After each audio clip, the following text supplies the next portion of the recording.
Екеуміз менің теңіз тұлпарыма мініп серуендер едік қой, шіркін. Теңіз тұлпары дейді, ол не пәле тағы? Иә, теңіз тұлпары, түсіндіріп берейін. Қандай қызық, көріп. Әрине, қазір көрсетемін.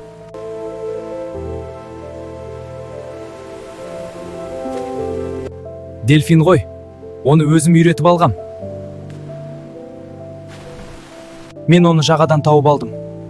Қанаты жаралы екен. Мен оны суға сүйреттім, бірақ ол жүзе алмады. Мен оны бір ай балықпен асырадым. Үйреніп дос болып кеттік. Теңізде достармен бірге жүздік. Асыр салып ойнадық. Теңіз түбі тамаша.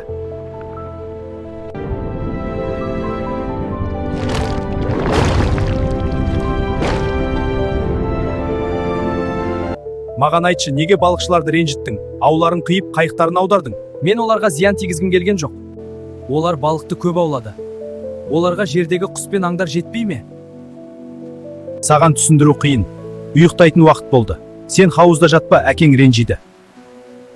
Ертесінде Кристо келсе, ихтияндыр жоқ. Еден су болып жатыр. Теңізге кеткен шығар.